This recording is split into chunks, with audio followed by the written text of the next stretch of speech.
আজি আৰ্ধশ্ৰাদ্ধৰ দিনা গৰিমা বৌয়ে নিজ মুখেৰে সংবাদ মাধ্যমৰ জৰিয়তে কেইবাষাৰো গুৰুত্বপূৰ্ণ কথা উল্লেখ কৰিছে।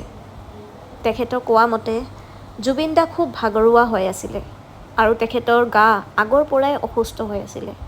গতিকে জুবিন দাৰ লগত যোৱা যিসকল ব্যক্তি আছিলে সকলোকে তেওঁ দায়ী বুলি কৈছে আৰু স্পেচিয়েলি শেখৰ গোস্বামী আৰু সিদ্ধাৰ্থ শৰ্মা মূল দায়ী আছিলে বুলি তেখেতে জনাইছে।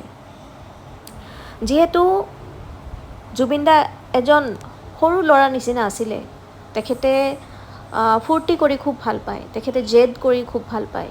গতিকে গৰিমা বৌয়ে কোৱা মতে তেখেতক যদি সাগৰত যাব খুজিছে লাইফ জেকেট নোহোৱাকৈ, তেখেতক আৰামছে সিহঁতে ফুচলাই কেনে বেলেগ এটা হেৰিত সোমাই দিব পাৰিলে হয়, তেখেতৰ মনটো ডাইভাৰ্ট কৰি দিব পাৰিলে হয়।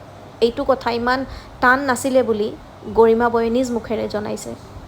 গতিকে ইমান ডাঙৰ এটা ইমান খোলা মনৰ মানুহ এজনৰ লগত কেনেদৰে এইটো সম্ভৱ হ'ব পাৰিলে, কেনেদৰে সিহঁতে কৰিছে এনেকুৱা কাণ্ড, সেইটো লৈ খুব দুখিত গৰিমা বৌয়ে। গতিকে জুবিন দাৰ মৃত্যুৰ উচিত তদন্ত তেখেতে বিচাৰিছে আৰু ন্যায় হ'ব বুলি তেখেতৰ দৃঢ় বিশ্বাস।